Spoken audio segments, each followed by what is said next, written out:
DFA Online. News and events from different Philippine embassies and consulates around the world. DFA Online. Here on Radyo Pilipinas World Service.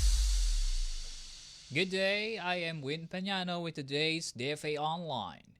The Association of Southeast Asian Nations, or ASEAN, has reaffirmed its collective resolve to find a peaceful and lasting solution to the crisis in Myanmar.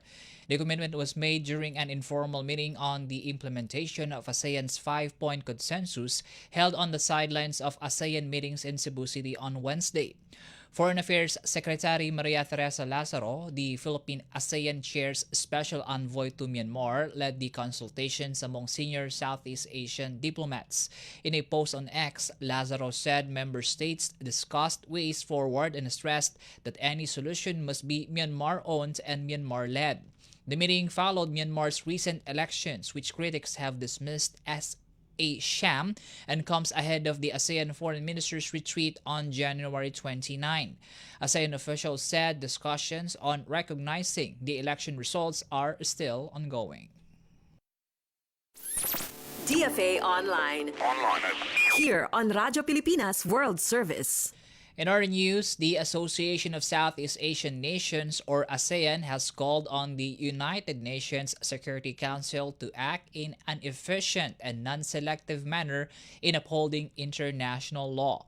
In a statement delivered ahead of a Security Council open debate in New York, ASEAN warned that the rule of law is being challenged on almost all fronts, stressing the need to uphold the UN Charter and the UN Convention on the Law of the Sea. The statement, read by Philippine Permanent Representative to the UN Enrique Manalo, emphasized that consistent and transparent action by the Council is vital to maintaining its credibility and safeguarding global peace and security. UN Secretary-General Antonio Guterres echoed the concern, warning that violations of international law from Gaza to Ukraine are turning the rule of law into what he called the law of the jungle. The debate comes as the United Nations marks 80 years since the adoption of its founding charter. DFA Online. Here on Radyo Pilipinas World Service. More news from the Philippine Service Post. Philippine Ambassador to Chile, Celeste Vinson Balatbat, paid a courtesy call on former Chilean President and former UN High Commissioner for Human Rights Michelle Bachelet on January 21. During the meeting, Ambassador Vinson Balatbat presented Bachelet with a copy of a Department of Foreign Affairs book highlighting the Philippines' 80 years as a founding member of the United Nations. The ambassador also briefed Bachelet on the Philippines' bid for a non-permanent seat on the United Nations Security Council for the 2027 to 2028 term, underscoring the country's commitment to the rule of law and the peaceful settlement of disputes.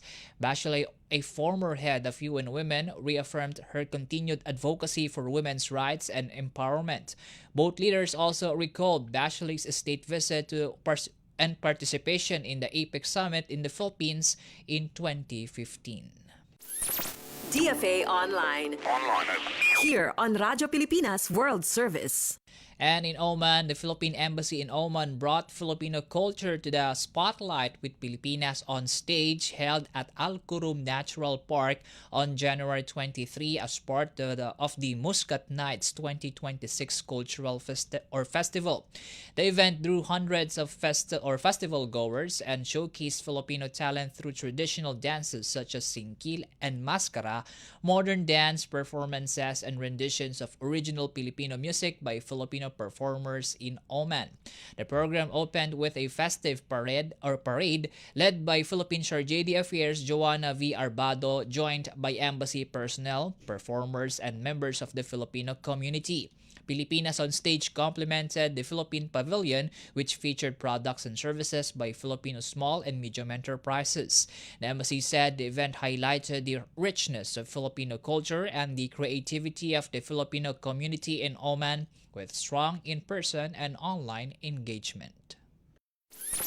DFA Online.